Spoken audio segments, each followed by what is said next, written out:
evening. Welcome everyone to YWCA Oahu's forum for candidates running in the Lieutenant Governor's race in the upcoming election.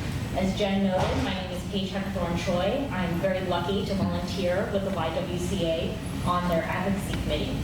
I'm also very grateful to the candidates who've been making this evening to help us better get to know them and discuss issues that are extremely important to women, children, and families in Hawaii.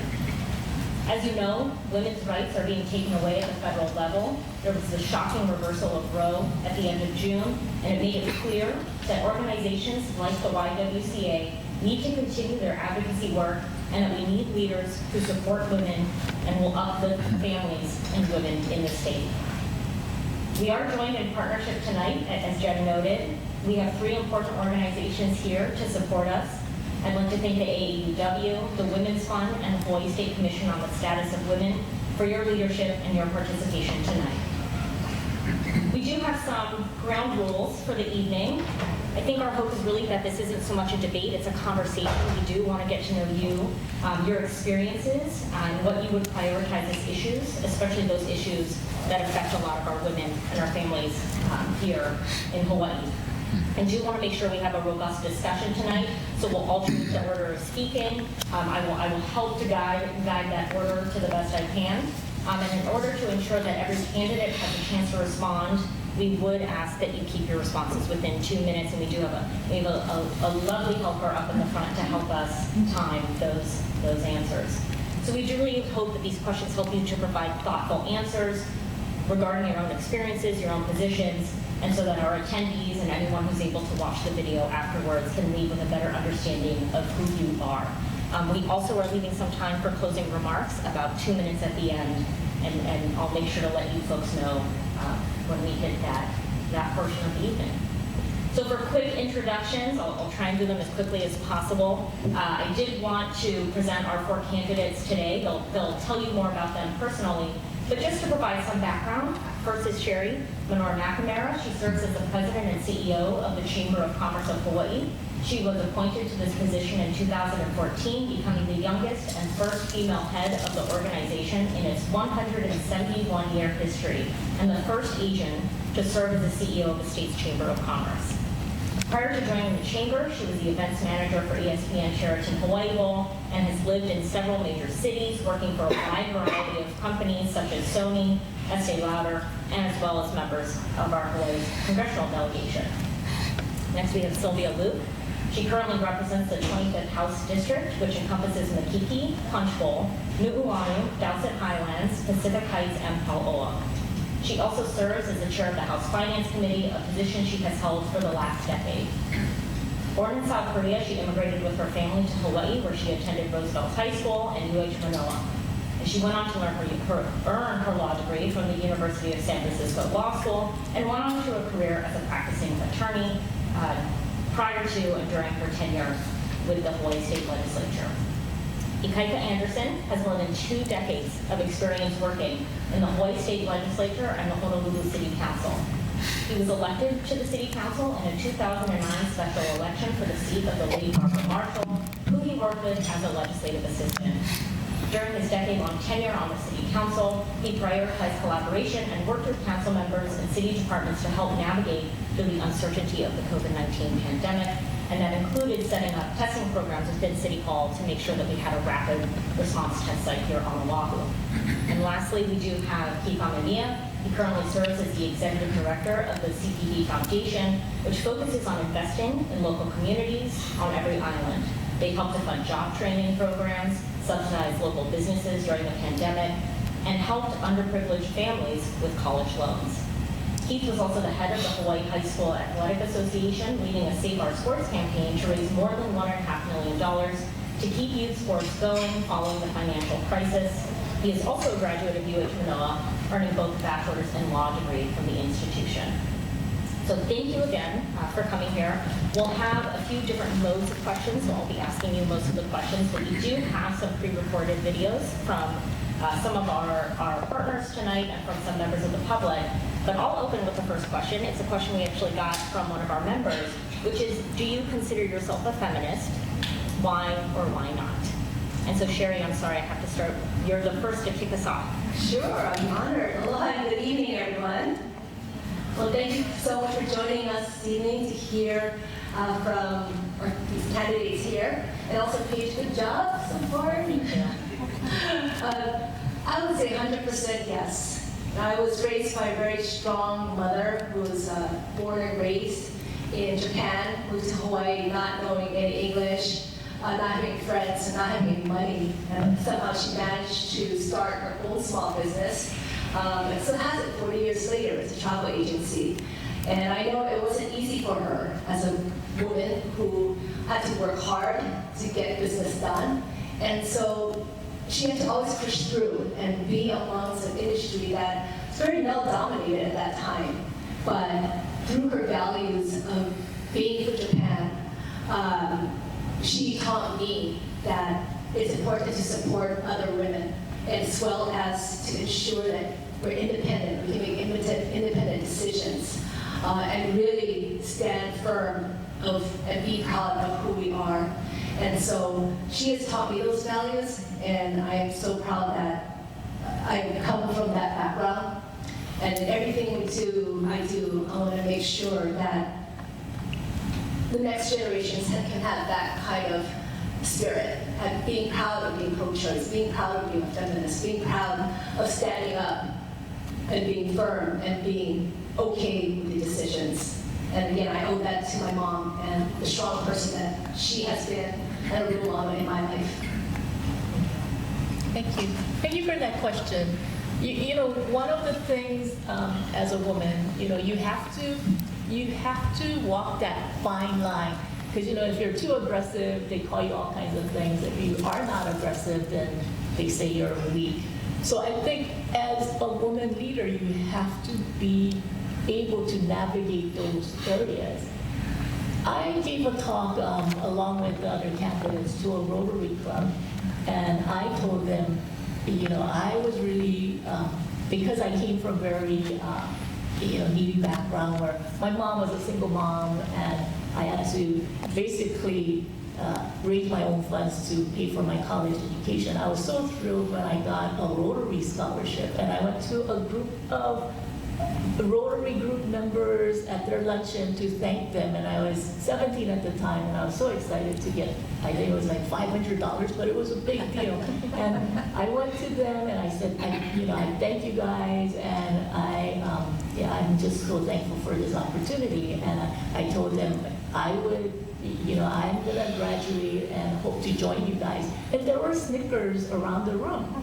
And the reason for that is back in 1985, when I graduated from high school, they wouldn't allow women to be Rotary members. And it wasn't until 1987 when a female, actually the female had the same name as me, Miss Sylvia, filed a lawsuit on the mainland which changed the course for Rotaries around the nation.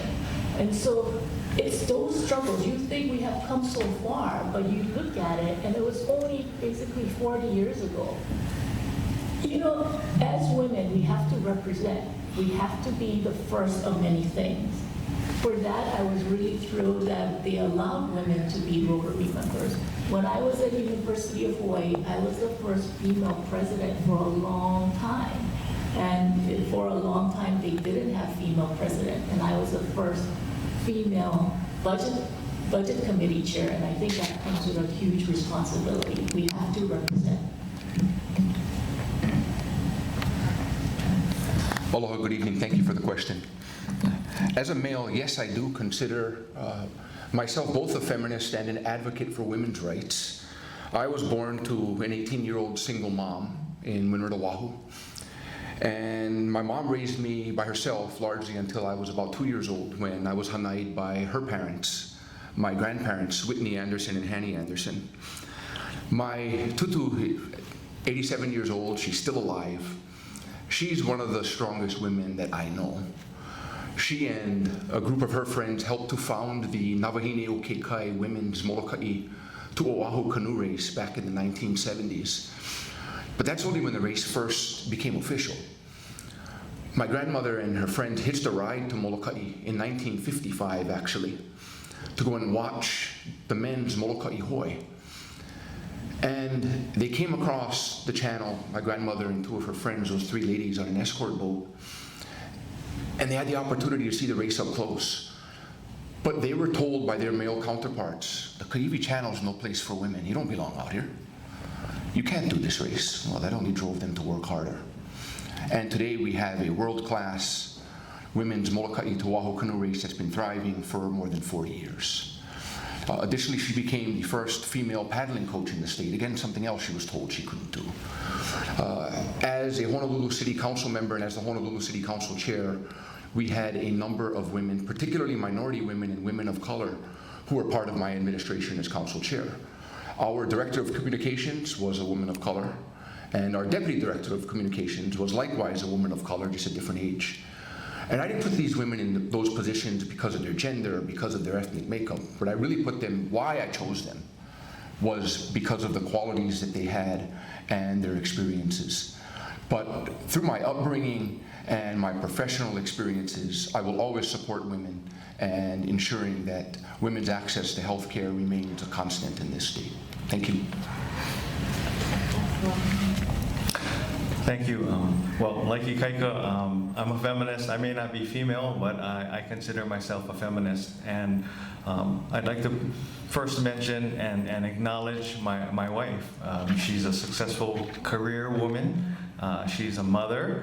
And like many of you, she has to juggle a lot of duties. And it's frankly, it's harder to be a mom than a dad, in my opinion. And so I want to thank her for being the woman that she is. Successful career businesswoman in her own right, a mom, and a supporter of a husband who runs for political office. It's not easy to be a spouse of someone who runs for office, and my wife has supported me in 2 campaigns now, and I can't thank her enough for that. There's probably 2 chapters in my life where I would like to mention today about the importance of supporting women and the differences between being a woman and a man, frankly. The first was when I was an attorney. I was one of the youngest people appointed to the Domestic Violence Action Center, headed by Nancy Kriegman, and that opened my eyes to the inequities, the vulnerability of women. I worked with Nancy to create a video that taught women how to obtain a temporary restraining order on their own, because it's a very daunting task, it's a very complicated task, and that was a very impactful moment in my life.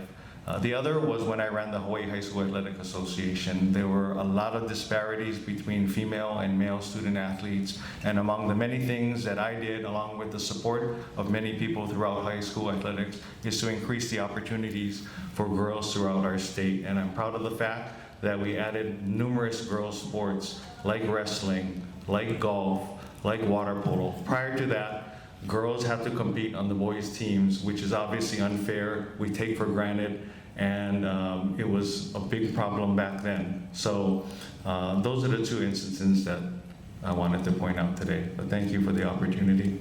Great.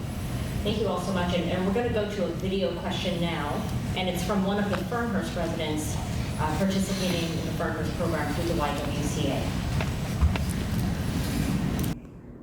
Aloha, my name is Desiree McCarson, and I'm a case manager here at the YWCA Fernhurst Work Furlough Program. I'd like to ask a question of you submitted by one of our Fernhurst residents. Question number 1. I have mental illness and haven't had much support while being incarcerated. How will you address this issue to support those with mental illness inside and outside of our criminal justice system? Thank you. Thank you for the question. Hello, my name is Desiree McCarson.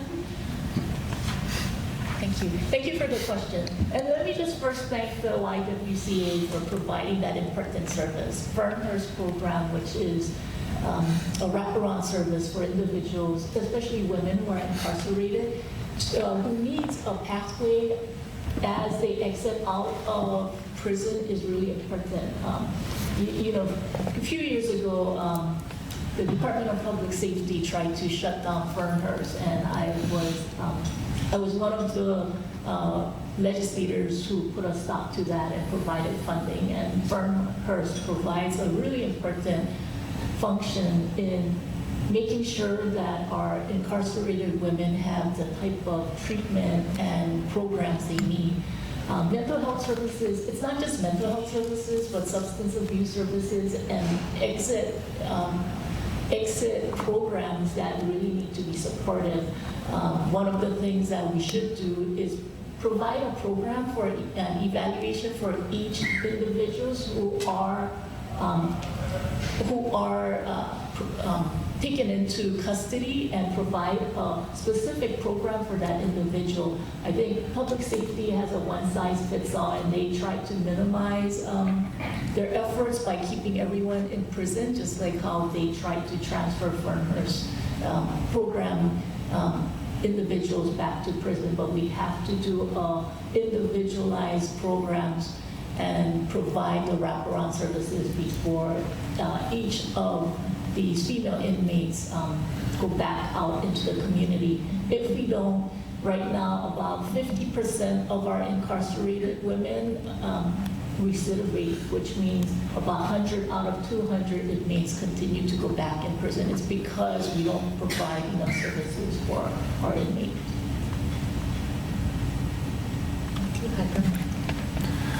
Thank you for the question.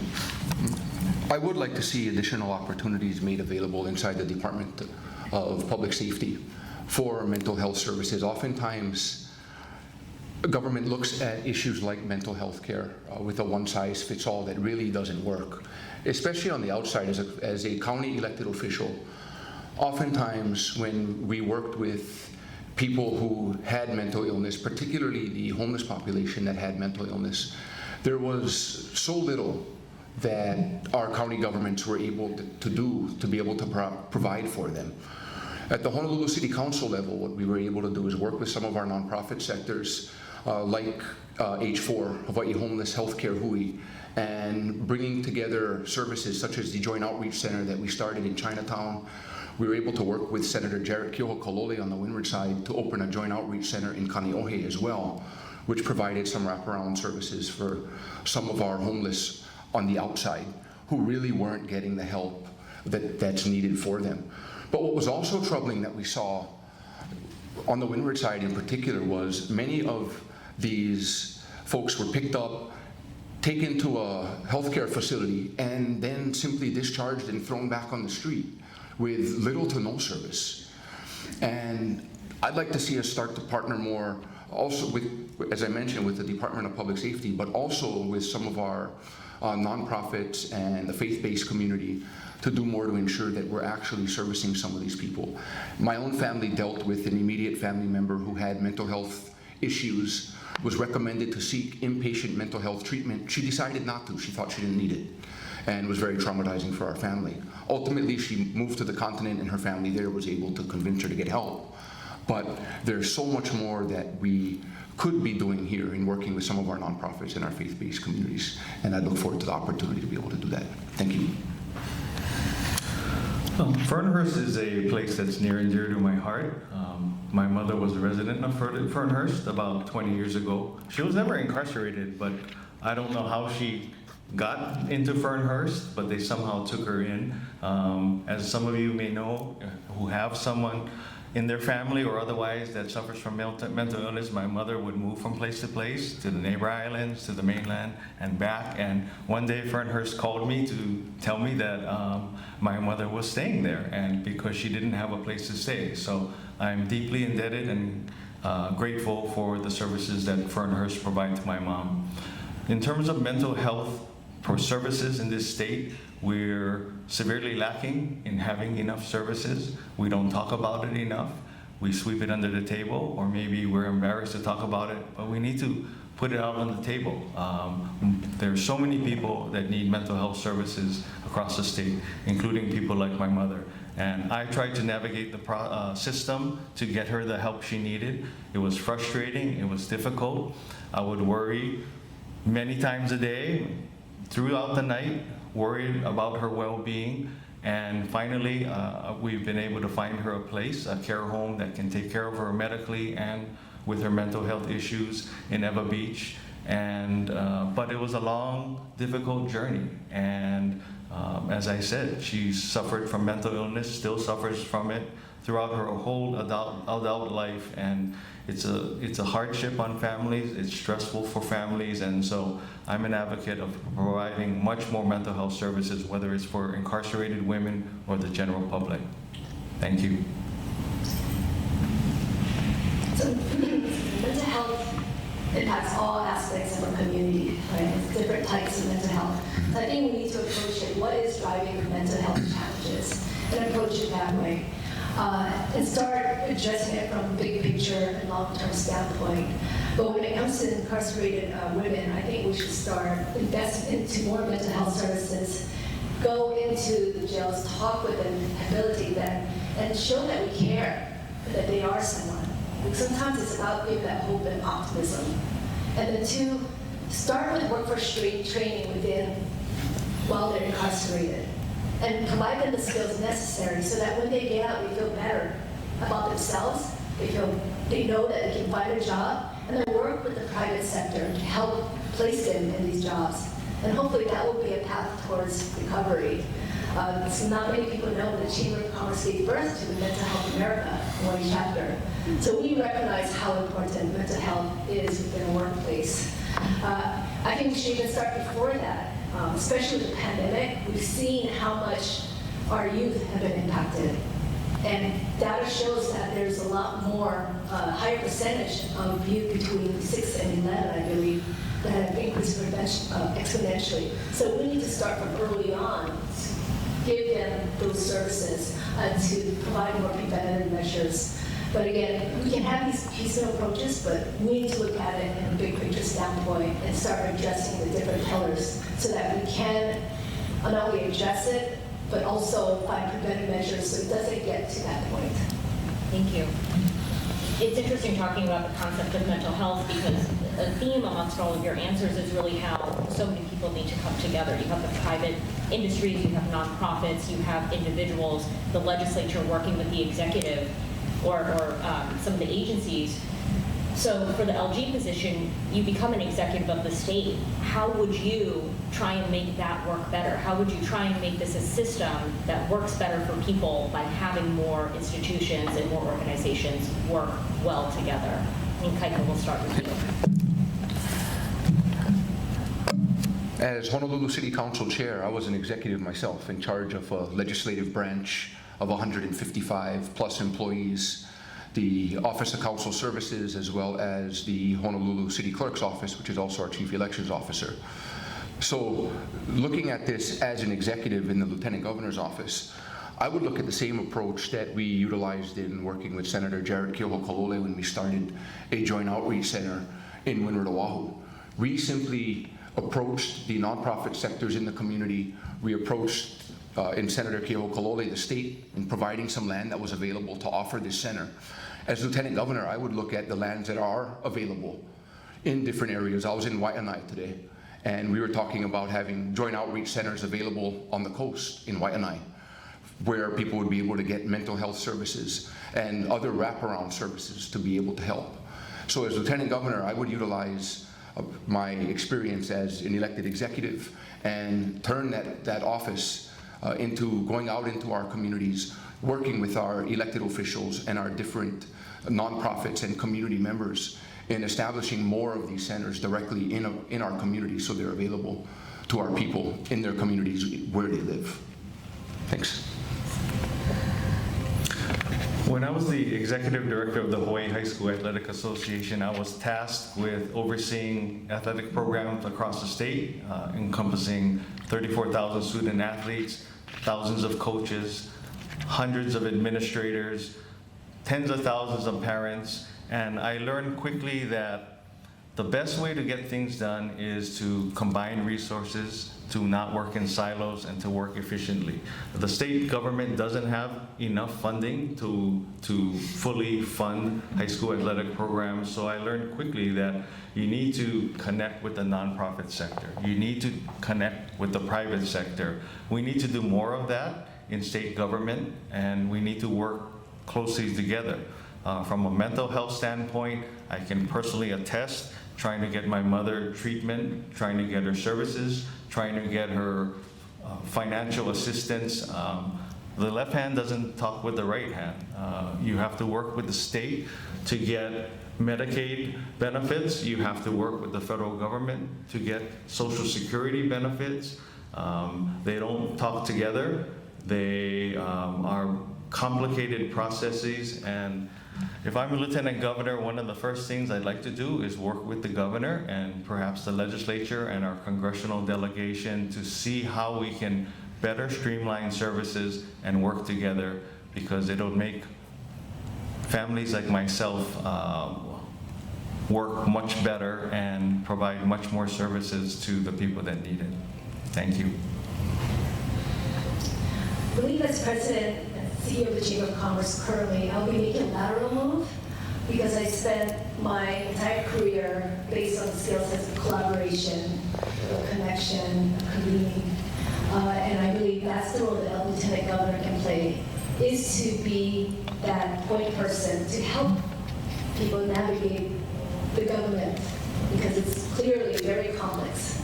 And it's very relevant during the pandemic as well, when we had no idea what was going on, but we couldn't get clear answers from government, and many businesses didn't know where to go, and many nonprofits as well, and we work with nonprofits. And so for me, it's about making this lateral move to ensure that the people are served by the government in a very purposeful way. And as the only candidate that grew up on the neighbor islands, it's also equally important, and even more important, to serve as that bridge between the neighbor islands as well as government. And that's clearly been lacking because many of our policies are Oahu-centric. So I understand by being raised on a neighbor island how critical that is. So Lieutenant Governor can play an effective role by serving as a convener, a communicator, and collaborator. The 3 C's that I believe are clearly lacking in government. Thank you. You know, one of the things that I think we all agree is state government is complicated and state government is hard, and you cannot go into a position, even like the lieutenant governor's position, without knowing anything about state government. I've been the chair of the finance committee for the last 10 years, and one of the things you do is you set the budget, and through the budget you set priorities and you set things about some of the programs that you have knowledge about what state government does, whether it's Department of Ag, Department of Human Services, and how they connect. And mental health is one of the most complicated issues because it's a combination of public safety, which deals with criminal justice, combination of Department of Health, combination of Department of Human Services, and as some of my other candidates have also pointed out, is sometimes they work in silos, and you have to understand what their roles are and bring them together. When we look at homeless especially, it is from the street to treatment. It is from street to getting them housing if they're capable, wraparound services. So how do you do that? If these are individuals who don't have a guardian, then you have to work with the legal community to get them a guardianship so that we can involuntarily or voluntarily commit them to a safe location like the state hospital. Once you stabilize them, then you can provide the services. After that, you can have medical professionals to come and provide the type of services specifically designed for these individuals. But it's breaking down those barriers, understanding what different agencies do, and then coming together and solve these issues. It's not just about homeless. And even in child welfare services, that was one of the hardest things for us to crack down, because in child welfare service, year after year, we see abuse of children who are neglected or abused in foster care programs or other services. So it's trying to understand what's going on and figuring out what needs to be done. Thank you. So we'll go next to another videotaped question from AAUW. And once the video has ended, Keith, if you could provide your first answer. Aloha, my name is Susanna Kandikati, and I'm currently a member of AAUW Manoa RIO. On June 24th, the Supreme Court of the United States shocked the world by overturning Roe v. Wade. Under Hawaii law, the state cannot deny or interfere with a woman's right to choose or obtain an abortion of a non-viable fetus, or an abortion that is necessary to protect the life or health of the female.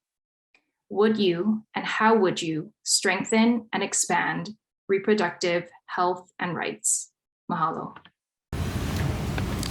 Well, we're fortunate that abortion rights in Hawaii are one of the strongest in the country, but clearly we learned from the Dobbs decision that the Supreme Court recently issued. We must remain vigilant. We have to make sure that we stay on top of the laws and the constitutional protections, whether it's abortion rights or affirmative action, or many other issues that are in jeopardy based on the recent decision issued by the Supreme Court.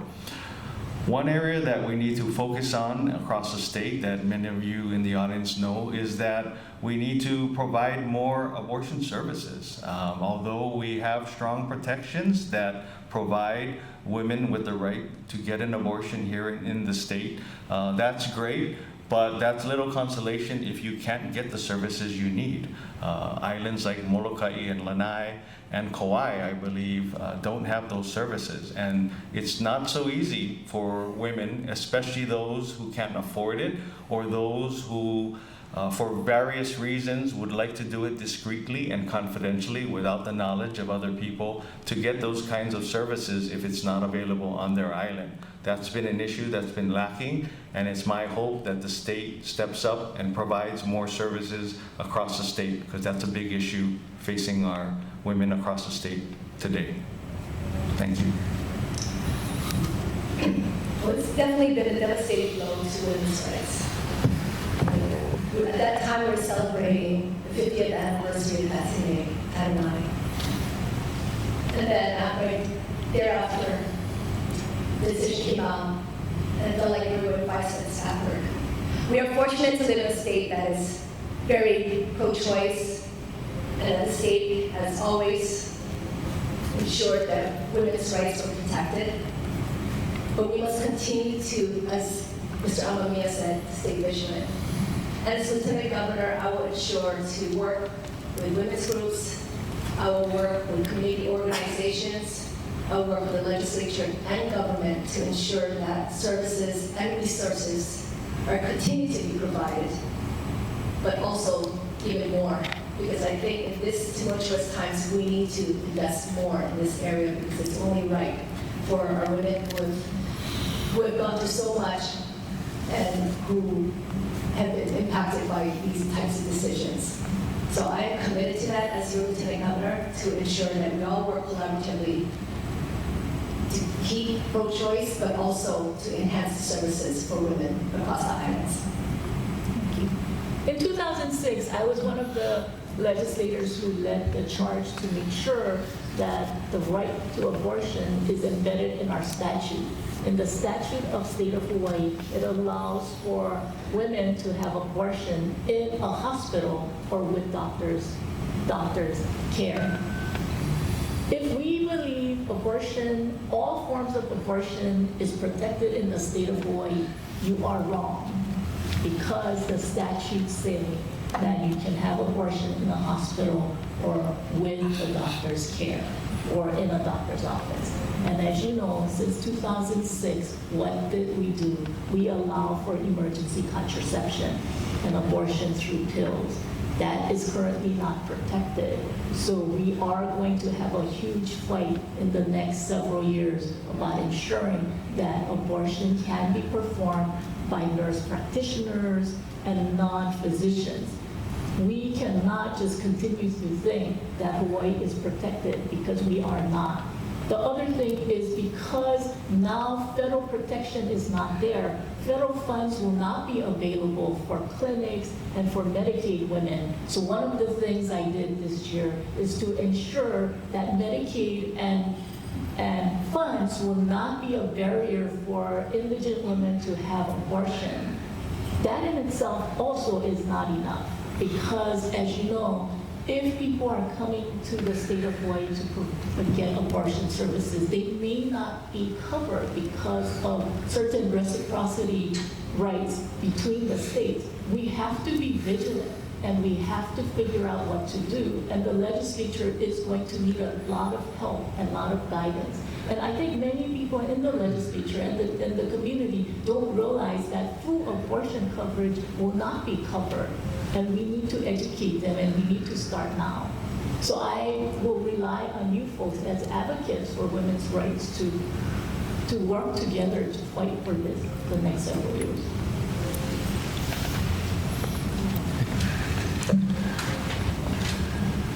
I have always supported a woman's right to choose, and my position hasn't changed. I believe that Hawaii must do everything possible to ensure that we protect abortion on demand services in this state. As Lieutenant Governor, I would work with my policy team to ensure that our laws are as tight as possible and that these laws do extend or would extend upon further review to medications that were taken in pill form as well, so that these services could be available.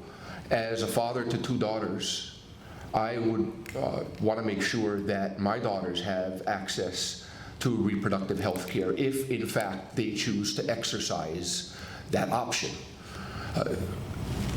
Whether a woman decides to have an abortion or not is a decision that government has no role in whatsoever. That decision is purely a woman's, and if she decides to involve anyone else in that decision with her, her family, her physician, that's up to her. But she needs to have that option and have that sole authority to make that decision for herself with no interference from government whatsoever. As Lieutenant Governor, as I mentioned, I would be working with my policy team to ensure that our state statutes are tight enough to protect us from any court challenges that may come down. But it's also important to remember that any law that the legislature passes, it stands unless and until it is successfully, underscoring the word successfully, challenged. Even if there were legal concerns, as Lieutenant Governor, I would be willing to do everything possible to make our laws stronger, to ensure that a woman's right to choose on demand would forever be protected in this state and would never go away. Thank you. Thank you. You know, we talk a lot in this about empowerment, about advocacy, and there's a lot of discussion about having more female leaders. What do you think are barriers to women of all ages and all stages of life to taking on more leadership roles, no matter how big or how small? And what do you think the Lieutenant Governor could do to help uplift those women and encourage them to get into more leadership positions? We'll start with you, Sharon. Sure, I can attest to that. After 170-something years, they finally put a female president into the position. So I certainly understand how it's such a challenging environment for women to get into leadership positions. That's why it's important to come up with mentorship programs, number one, to give the confidence to the younger generations that they know they can work towards becoming a leader. So that's one area. Two, as Lieutenant Governor, I would work with the private sector to ensure that there's more women leaders on boards. We're still at a very disadvantage. It's still very male-dominated and not as many women representatives. Now we're making strides, but not enough. So as Lieutenant Governor, through my network and through my relationships that I've built over the years, working with different organizations, working with different businesses, working with different corporations, that I will work with them to ensure that they put more women on their boards, more women in their leadership positions. And then thirdly, I would find different ways to help train women to get on that career ladder so that they can climb the ladder and serve and fill the president positions or other type of leadership positions. But we definitely need to do more. We've made some strides, but we have a long way to go. If you want more women in leadership, vote for a woman. That's simple. I mean, you have to, it's about seeing, right? Seeing people in these positions and believing, for all the little girls out there, believing that it can happen for them. So even for me, just going back to the Rotary Club, just believing that there was injustice and taking on that challenge and making it my mission to be a member of the Rotary one day. You know, it is about representation, and it's about you stepping out of your comfort zone. A lot of women don't run for office because, you know, as women, we have childcare duties, we have other duties. Sometimes we feel not as worthy to run and take on these positions. So you have to represent and you have to step out of your comfort zone. One of the things that we did is change the campaign spending laws to allow for your campaign contribution to be used for childcare, because childcare should not be a barrier for women to run for office. And we have come a long way. You know, this year I was featured in a magazine, and I talked about other women executive leaders. You know, I talked about the head of HICO and head of American Savings being female, 40-year-old females, and it's something to celebrate, but it is about representation and it's about being out there. And so even for you folks, you know, we struggle to have women become judges, and we made it a point to make sure that we have representation of women. And that's the only way we can change. You know, one of the bills that we passed this year was about period equity.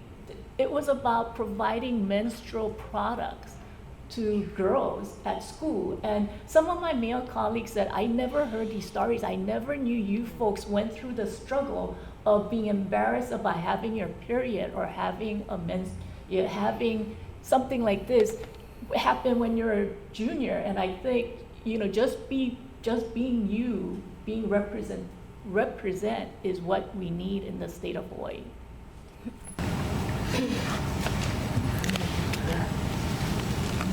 As Lieutenant Governor, just as when I was Honolulu City Council Chair, there would definitely be women in senior positions within my office. I would ensure that happened. I would also work with the governor to make certain that our boards and our commissions and our other leadership positions are available to women, particularly minority women, so that all women across the state are represented. I can also understand and appreciate, Sylvia, what the legislature did do this year with menstrual equity. As a single dad, going to the store, looking for my daughter's feminine hygiene products, not knowing what the heck I'm doing or what I'm looking for can be quite daunting. And trying to look at that from my daughter's position, being at school, possibly running out of something, and oh my goodness, now what? Now what do you do? And I really appreciated the legislature stepping up this year and providing those products and ensuring that that's going to be available for women.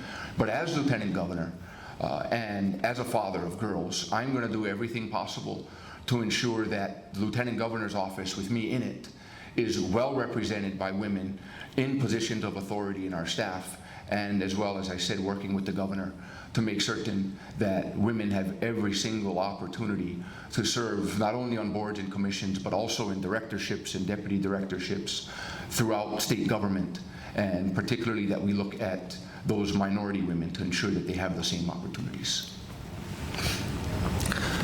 Well, there's no question that women need to support women by voting more women into office. Men have to step up too. Women can't do it alone. Women shouldn't have to do it alone, and we need to do our part. I believe in walking the walk. I believe in not just saying that I support women, but I believe in taking action to show that I support women. My campaign team is a great example. It's women dominated. It also has an element or LGBTQ members, and I have younger staffers and key people as part of my campaign. I think in general, the downtown business community tends to be not inclusive of enough women, not inclusive enough of LGBTQ members, and not enough diversity in age. And so, as I said, I like to walk the walk and make sure that I preach those values and live those values. In terms of further helping women, I believe in starting as young as possible. And one way I tried to do my part is, as I mentioned earlier, I saw the inequities in female student athletes. I made it a point to make sure that they have just as many opportunities as the boys. We added female sports. We increased the number of participants or female participants in our state championships. And I'm proud to say that, as one example, We were the first state in the country to create a girls wrestling sport. In the past, girls have to wrestle against boys. We were the leader in that regard.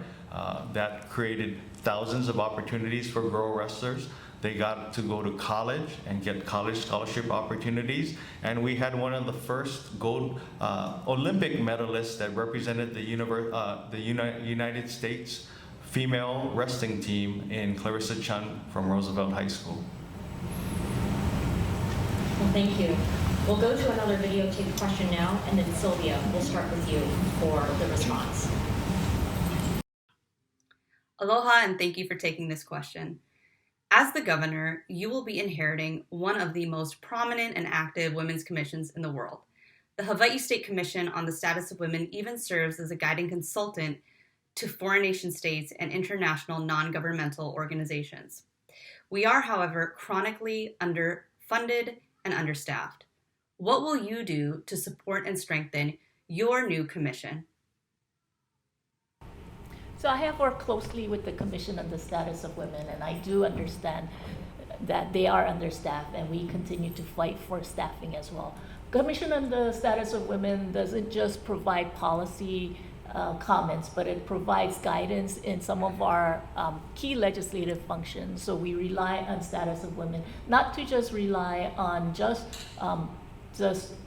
comments about laws, but how we can make changes. So for instance, they're the ones who talked about inequities in some of our the court system, or inequities in appointments in the different boards and commissions as well, and we rely on them a lot. Over the years, their roles have increased, and we do understand that, and so I will continue to work with the legislature and the governor to ensure additional funding. Go ahead. As Lieutenant Governor, I would work with the governor when the executive budget is submitted to the legislature, ensure that there is adequate funding for the commission to be able to do its work. I'd like to take a look at the positions that the commission has beyond the executive director and see exactly what the commission needs to do as far as their work and what types of issues are on their plate. I do believe that there's a solid role for the state administration to play in making certain that we can work with this commission to be able to service our women in the most effective way possible. And as Lieutenant Governor, I would be a friend to this commission and working with the governor to ensure that they're adequately staffed and that they're adequately funded.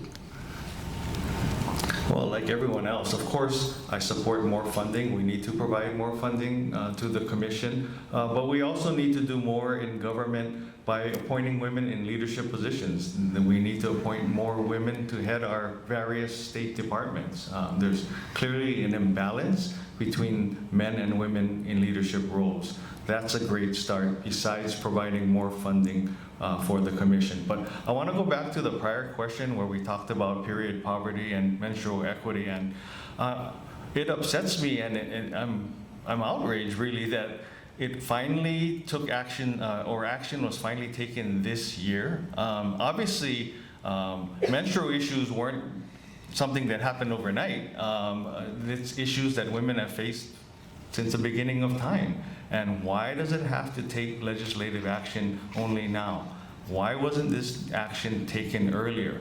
That's why I feel strongly that we need new leadership in our various elected positions, because there's not been enough change. Too many things are falling by the wayside in our state. We have the highest cost of living. We have the highest cost of housing. Our homelessness is going out of control. Our young people are moving out of state in record numbers. We need to address basic human functions like period poverty much sooner. We shouldn't have to react. Let's be proactive and not reactive. Yes, I do agree with more funding for the commission, because the commission has done a fantastic job in advocating for women, and they continue to do so. I also think that the private sector can do more to help the commission provide resources, programs, or other types of activities that will help women and advance women's causes. So as Lieutenant Governor, I can bring that perspective into the picture. And I agree, why did it take this long to get something done? And that's amongst many other challenges: cost of living, cost of doing business, housing, childcare, so many challenges that were going on even before the pandemic, but it took this long to pass legislation to address some of these inequities. So moving forward, I'll definitely work with the governor as well as the commission and other organizations to come up with a more comprehensive plan to advance women's rights here in Hawaii. Thank you. So we've talked about a lot of issues, and I know we're really focused on women and families and children, but if you were to be elected as lieutenant governor, you're going to be pulled in a million different directions. Either it's proactive or it's reactive. What is the one issue that you would feel, if you were lieutenant governor, you would have failed on if you did not move the needle on a certain issue prior to your first term ending? And we'll start with you, Ikaika. Could you repeat the last part of the question, Sure. please? What is essentially the number one issue that you would want to move the needle on, and if you didn't address it in that term, it would be considered maybe a personal failure in terms of your time as the lieutenant governor? Homeless shelters are near and dear to my heart for a number of reasons. My biological father lived homeless in the bushes of Mahalo for a number of years. My former spouse and I offered him to stay with us, but the proud man that he is, he didn't want to overburden our family. So he'd stay with us for a day or two, and then he would go to what he would term back home.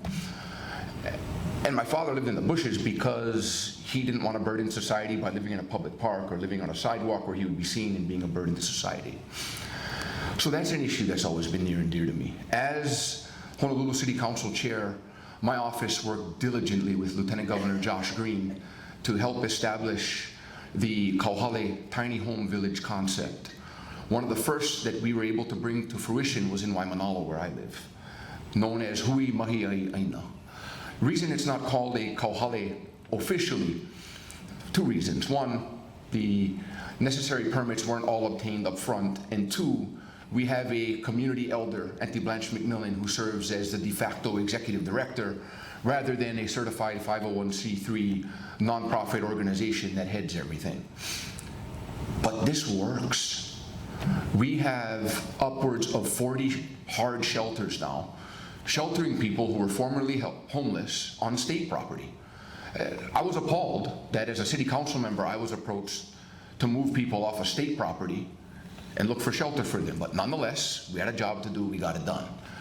Also worked with the Lieutenant Governor to help establish the first official Kauhale at Kalailoa on November 1st of last year. And we're looking to do something similar on the west side of Oahu, which shows that this process can be duplicated. It works. If we weren't able to build more Kauhale across the state in my first term as Lieutenant Governor, I would look at that as a failure, and I'd be embarrassed by that.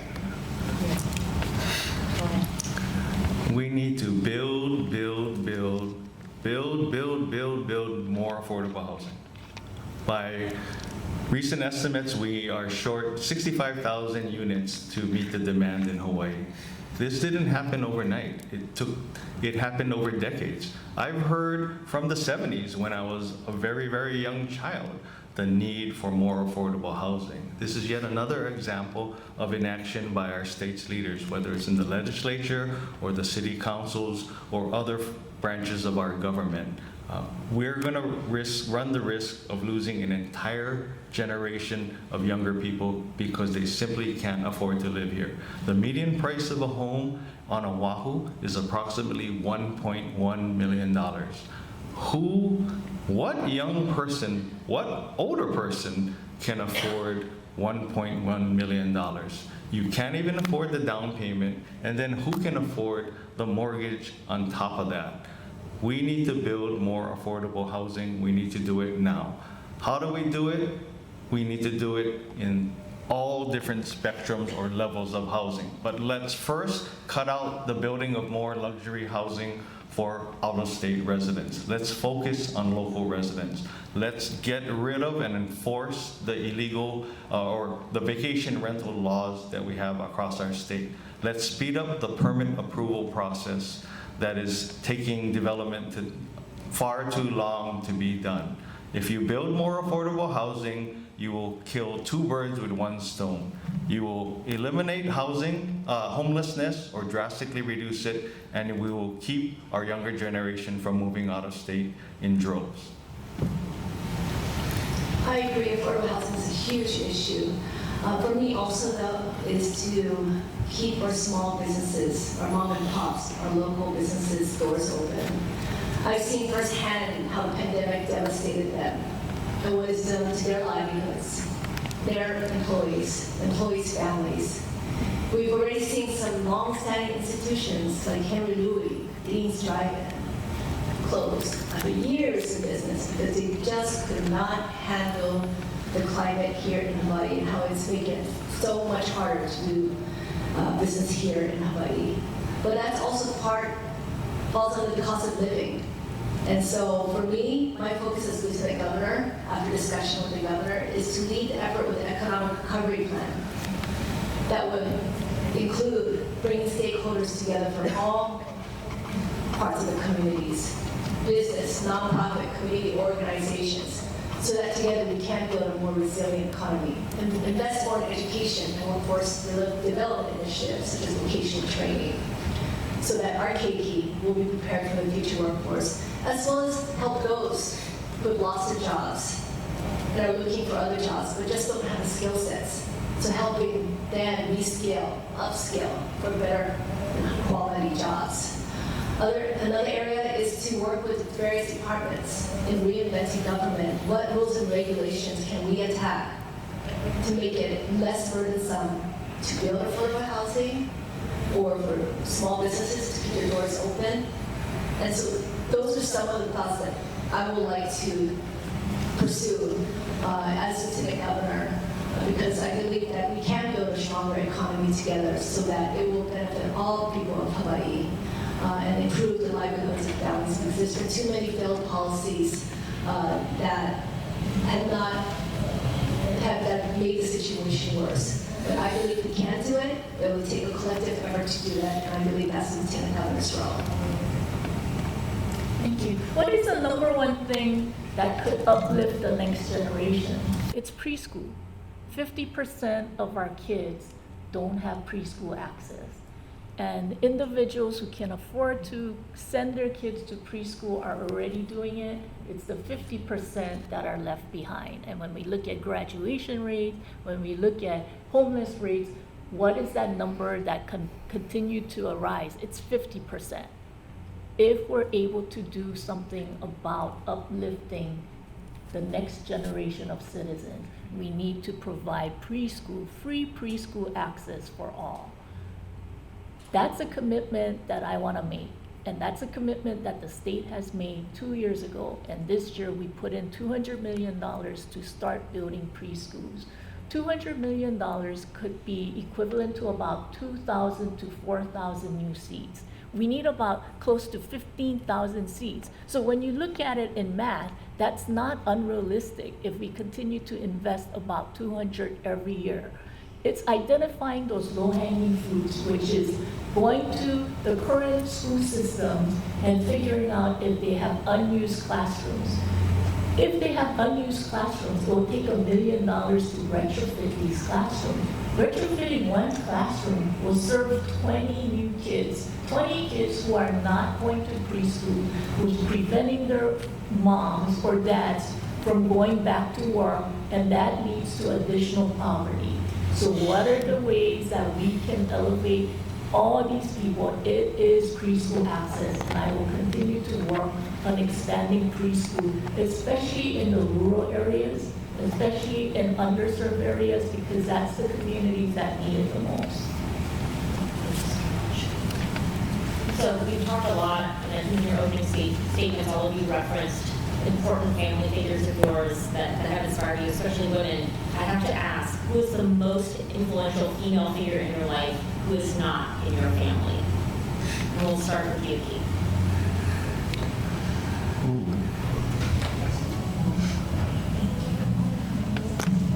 Well, obviously there's people within my family that I would pick, but now that I have to pick a non-family member, I would say I consider her a role model for not only females, but males as well, and would start with Michelle Obama. She's like my wife. She's a successful businesswoman in her own right. She stands on her own. She's a great ally and partner to Barack Obama. She's a trusted confidant that can not only talk, you can not only talk about your children, life in general, but about the key issues facing the country at the time and the world. And so I would look to her as an inspiration and a role model that is similar to my wife, because I can't say my wife, so I'm going to say Michelle Obama. Thank you. Gosh, it's hard to pick just one, but the one that comes to my mind is my 10th grade teacher, Mrs. Miao. I graduated from YWCA High School, but when I graduated, she gave me this book, and it was a book of poems, and she told me, read page 36, that's dedicated to you. And the poem was about, you go through some challenges, you go through some darkest moments, but believe in yourself. Just believe in yourself. I'm paraphrasing the poem because I can't remember, but that was the whole point of it. And she wrote a note. She goes, Sherry, I believe in you.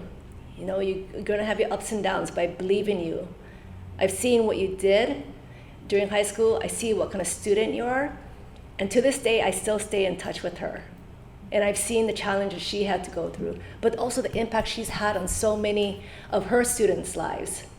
So this was 35 years ago, I think, doing the math correctly. But I still remember vividly her giving me that poem. And it was fast forward probably, back in 2017, I got the Public School Foundation. I was an honoree. And just so happened, Mrs. Miao was there. And the MC brought her on stage. So it was kind of a great moment, a reunion to be with Mrs. Miao again. But you just don't know how, just may not have a title, may not be in this high position, but it's a teacher that can have an impact. And she's definitely has had an everlasting impact on me, and she still does. Hands down, Patsy Ming. Patsy Ming, Patsy Ming, Patsy Ming. Can you imagine this? The little woman, she came from Maui, valedictorian in her class, fought to be in a law school where they rarely had any females in law school at that point, was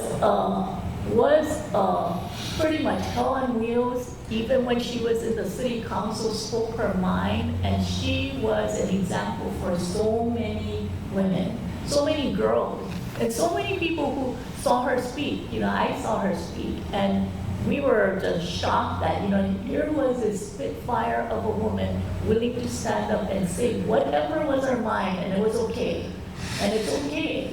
And I always use her as an example to live up to, because no matter what people say to me, even as finance chair, people get to say all kinds of stuff. Even my opponents, they say all kinds of stuff and accuse me of all kinds of stuff. But it doesn't bother me, because I look at Patsy Mink as an inspiration. And I look at her and go, hey, you know what? She didn't care. She didn't care being called all kinds of names. She didn't care. But she continued to fight, and I will continue to fight, because I believe in the things that I do for people. I believe in the things that I stand up for. I believe in the values that I bring. And because of that, I honor people like Patsy Mink and Ruth Bader Ginsburg, and I look at them as inspiration every day, and I look at them even when people get you down, and even when people say stuff to you individually, you look at them as inspiration, and look what changes they have brought to not just women, but to the entire nation. Patsy Mink.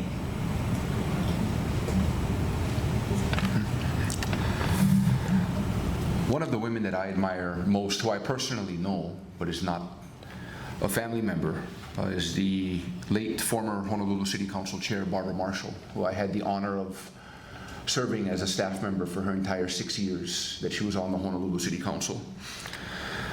When Barbara became council chair, I believe she was the first female to serve as the council chair in more than 10 years. And she was actually asked by a number of her male colleagues to serve as council chair because the men on the council felt at that time that the council needed a motherly figure to help to heal and bring the council together, and Barbara was able to do that. But before Barbara got into elective office, many of us knew her as a trailblazing pioneer news reporter. She was one of the founders of Action Line on KHON2. She anchored the first morning newscast here in Hawaii, Wake Up Today, KHON2. When Barbara came here from the East Coast back in the 1970s, she followed her husband here, as many spouses do, because her husband relocated here for work. And she got divorced. Well, Barbara ended up staying here in Hawaii. She raised her son here in Hawaii and helped her son start to raise her grandson before she ultimately passed away.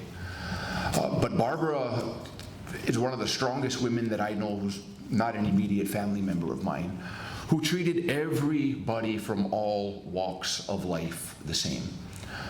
But Barbara always had a soft spot in her heart for women.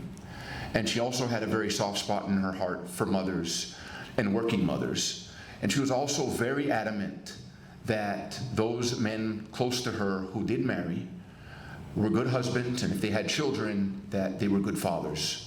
If you were not a good husband or a good father, Barbara had no regard for you whatsoever. And she made that known to all of us. I think our last question before we go into the closing statements is, what makes you feel hopeful? Things can feel so heavy, especially these last 2 years. So what can you share with us that keeps you going and makes you feel that hope day after day? And Sherry, we'll start with you. Oh, okay. You know, along the campaign trail, I've been meeting so many different people from all walks of life, and that's what gives me hope. Talking story with them, listening to their concerns, their ideas, and each one of them believes in Hawaii, they love Hawaii, and they know they want to do good for Hawaii. So that's where the hope come from. And I truly believe we can do better. But sometimes to do better, we need to bring in new leadership, new faces, new perspectives to the conversation. And that message has been resonating loud and clear as I go along through this journey of this campaign. So that's what gives me hope, is that people here in Hawaii truly do care. But now it's, how do we bring these people together? How do we bring the voices together? How do we start talking with each other and working together? That's where we can lead to success and really build a much more inclusive, better Hawaii for all. You know, I never lost hope. I wouldn't be in office for 24 years if I wasn't hopeful. And every day that I serve, I think of it as an honor, and I think of it as a privilege, and I'm thankful to my district every day for giving me a chance to make things better for them. But you know what's really special after I gave birth to my son? It changed the world, because now you're taking care of another individual who is completely dependent on you. And I know you folks know what that feels like. And the fact that you are doing it for the next generation, and you're making changes, and you're making sure that they can thrive, they can have an opportunity to thrive and live and enjoy their life, that gives me hope every day. My son is now 20 years old. He's in school in Memphis, Tennessee, which is, I don't know, you know, it's like the furthest thing from my mind that he chose Memphis, Tennessee. But he loves it. And he and his friends talk in different languages and different insights and different values, and he is really excited about, you know, how he can improve the economy, how he can improve the environment. It's that kind of thing where the next generation of kids are really engaged, and that gives me hope. That gives me the opportunity to be better leaders for them.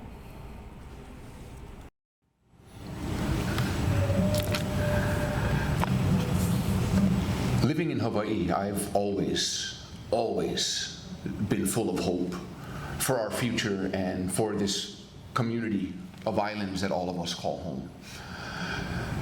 Transitioning to becoming a single father opened my eyes to a lot.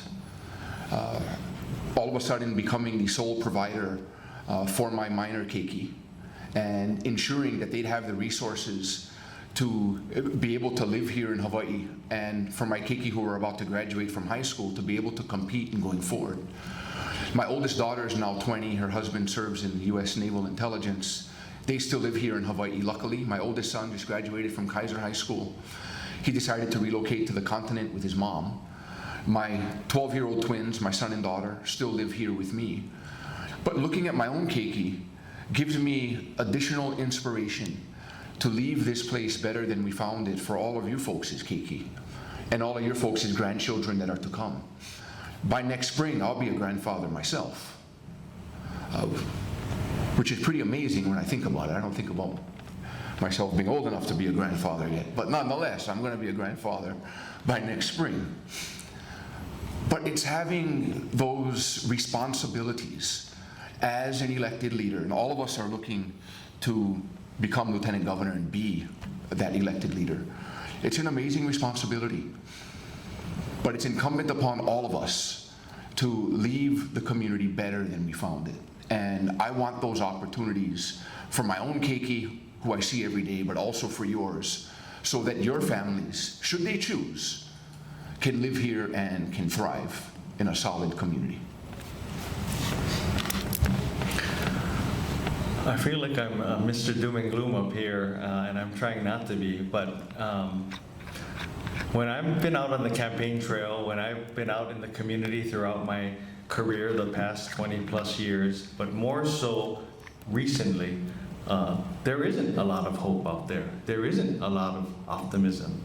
And that's why I'm running. Our working families have lost faith in government. They've lost faith in our government officials. And our legislators, in all politicians in general. They feel that it's impossible to make ends meet. They feel that our leaders are not listening to them and are instead catering to special interests and high-priced CEOs. And in many cases, they're right. They're speaking with their feet, so to speak. They're moving out of state in record numbers. Not only are younger people moving, older people are moving. Our kopuna are moving out of state because they can't make ends meet. They're on fixed incomes, yet the costs are going up in every aspect of their lives, whether it's rental payments, whether it's food, whether it's gas. And that's appalling, that's a shame. That has to be changed. Now, where I do have hope is with the younger generation. We have a 21-year-old son, and they're an amazing group of people. They give me hope. They think differently. They're taught differently. They're well-versed in technology. They're far more open-minded. They're far more worldly. And they're far more civic-minded than I ever was at their age. So they give me hope. But in order for them to keep hope, we need to give them reason to have hope. And that's by being more attuned to the issues and needs that they have. And that's also to make sure that they have a fighting chance to financially survive in Hawaii. Well, thank you. Mindful of time, I think we'll go into our closing statements. We'll just go down, starting with Sherry, Okay. and we'll have about 2 minutes for all of you to provide your statements. Again, thank you so much for taking time to attend this forum and learning more about candidates, very well-qualified candidates. You know, for me, I go back to my roots, and I mentioned how my mom was born and raised in Japan and came to Hawaii, and those values were based on hard work, strong work ethic, and just doing your best, as they say, combate, right? My dad's side of the family immigrated from the Philippines, and for them, it was really about supporting one another. For them, they really stressed community and supporting community, giving back. And I just felt that those values had been lost in translation in politics, which has led for our people to lose faith and trust in government. As I look back at the pandemic, and even before that, the cost of living, cost of doing business, and so many other challenges continue to persist. And some may say it's even getting worse. So we are at a crossroads. We are at a defining moment in Hawaii. And the path we take will determine our future. Is that the path of the status quo, same ideas? Or do we want to take the path of new ideas, bringing people together? And I truly feel that this is a moment we can seize that opportunity. And I'm a first-time candidate, never ran before, but I've worked with the legislature for 16 years. I work with government, all levels of government. I work with the community. And for me, it's important to bring that community back together and connect our community with government again so that we can work together and build a brighter future. And that's why our message has always been, let's have this a fresh start for Hawaii, because there's only a few chances we have, and this is the moment that we have to do that. So thank you again for being here and really listening to all of us and our different perspectives. Mahalo. Thank you to the YWCA for putting on this forum. Anytime you have an opportunity to learn more about the candidates who are running, I think it's a great service to the community and your organization. So really mahalo to you folks. Also, thank you folks for attending, on a Thursday afternoon. I know you have better things to do than to sit here and listen to 4 people who want to run for lieutenant governor. So I really appreciate you folks for being here. I was actually born in South Korea, and I came here when I was 9 years old, and I couldn't speak a word of English. But I had a great 5th grade teacher at Kaumanu Elementary School who took time out of her own schedule, sat me on the side, and taught me English. That was what was so special about Hawaii, and that was my first experience about how special this place is, about people going out of their way to take care of each other who are in need. And that's what inspired me to run for office 24 years ago. We have a lot of issues, and when I go out into the community, we hear about many things, many struggles in our community. The fact that in Lanai, you don't have a healthcare facility for pregnant women to give birth on Lanai, so you have to go to Maui. I hear about struggles for ranchers and farmers on the Big Island. I hear about tourism impact throughout the state. But you really need people who understand state government, who can bring these issues back to the state and be that bridge between the legislature and the governor to address these problems. I have already been doing the role that I envisioned the lieutenant governor to be doing. I helped the governor set up a 200-man UI office during the pandemic. And I would be grateful if you could vote for me, support me in the upcoming election. Mahalo. Mahalo nui to the YWCA and your leadership for putting this together. I also fully recognize that all of you have full, busy schedules, and the fact that you're taking time out of your Thursday evening to sit here with us and allow us to talk story with you really means a lot. So to all of you, mahalo nui loa, and to the YWCA organization for this opportunity as well. I served on the Honolulu City Council for 11 years. I've only really been in elected office for 11 years. Many people think I've actually been in elected office longer than that. When I left the council, I left as the Honolulu City Council chair, responsible for an entire legislative branch of more than 155 employees that governed the 1 million plus residents on the island of Oahu. Decisions stopped on my desk each and every day as an elected executive.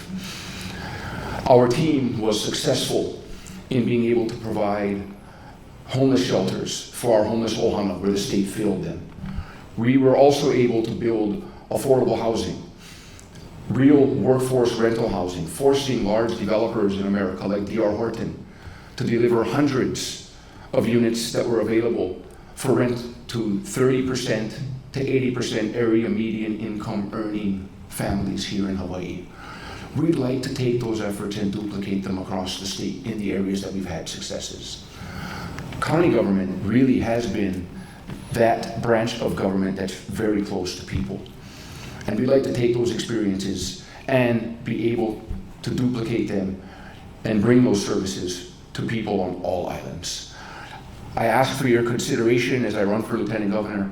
Please take a look at our website for more information, www.ikaikaanderson.com. Be more than happy also to talk story with you folks directly. But thank you very much again for the opportunity to be here this evening, and I look forward to further opportunities to be able to engage and talk story with all of you. Mahalo nui loa. Thank you as well for this opportunity. I'm running for Lieutenant Governor because we need change. And let me make clear that any criticism that I may have stated today is nothing personal, but we simply have too much at stake. There's too many issues and challenges that have been festering in our state for the last 10, 20, 30 years with no meaningful progress in sight. I'm running for Lieutenant Governor because I'm the only candidate that is not a career politician or a lobbyist.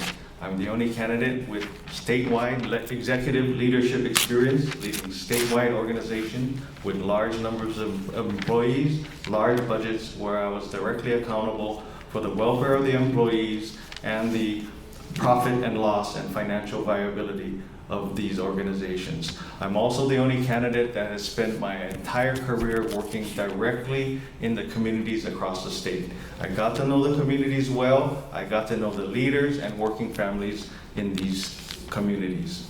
Those kinds of experiences will be invaluable as your next Lieutenant Governor because again, I understand the issues and concerns facing these communities. And finally, I'm the only candidate with a real plan to address the challenges and issues and corruption, frankly, in our government today. I'm the only candidate that is proposing term limits, banning any fundraising of any form during the legislative session, requiring conflicts of interest to be eliminated in our legislators, and also to require legislators to abide by our state sunshine laws, just like all other state institutions are required to abide by. I thank you for your time, and I humbly ask for your support and your vote. Mahalo.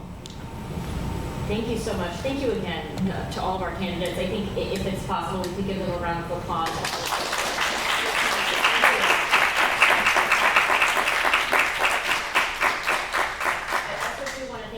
Partners, AAUW Women's Fund, Hawaii State Commission on the Status of Women, and the YWCA team. Thank you for all of your support.